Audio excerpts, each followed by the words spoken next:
নিশ্চিত 4কে অবিশ্বাস্যভাবে লুফে নিলেন গ্লেন ফিলিপস। ভ্যাবাচেকা খেয়ে দাঁড়িয়ে রইলেন বিরাট কোহলি, যেন কিছুই বুঝে উঠতে পারছিলেন না, সবকিছু যাচ্ছিল মাথার উপর দিয়ে। মানুষ হয়ে কিভাবে পাখির মতো নিলেন ক্যাচটা।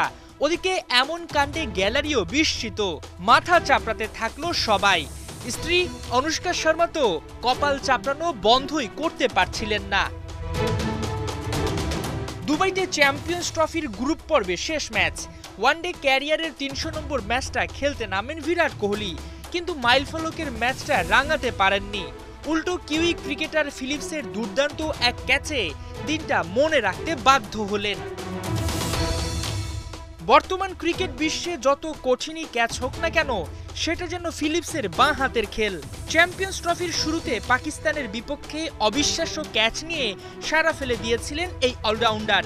সেই রেশ ফুরাতে না ফুরাতে এবার আরও একটা দুর্দান্ত ক্যাচ, যা ক্রিকেট দুনিয়ার অন্যতম সেরা ব্যাটার কোহলির।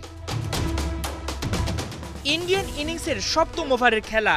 ম্যাট হেনরির তৃতীয় বলটি কিছুটা ডাউন দ্য উইকেট এসে খেলেন বিরাট। ব্যাকওয়ার্ড পয়েন্টে দাঁড়ানো ফিল্ডার গ্লেন ফিলিপসের মাথার উপর দিয়ে বল চলে যায় সীমানার বাইরে। অল্পের জন্য বেঁচে যান কোহলি, পান 4 রান, কিন্তু পরের বলেই পড়েন ধরা। চতুর্থ বলটি জায়গায় দাঁড়িয়ে সজোরে চালান ভারতীয় তারকা, কিন্তু এবার আর রক্ষা হয়নি। বল যেহেতু ফিলিপসের এরিয়ায়, তাই যাবে কোথায়? মুহূর্তে চোখের পলকে এক হাতে তা ধরে ফেলেন কিউই ক্রিকেটার। 14 বল খেলে মাত্র 11 রান করে মাইলস্টোন ম্যাচে সাজঘরে ফিরে যান বিরাট কোহলি। মাহমুদুল হাসান সজীব, 71।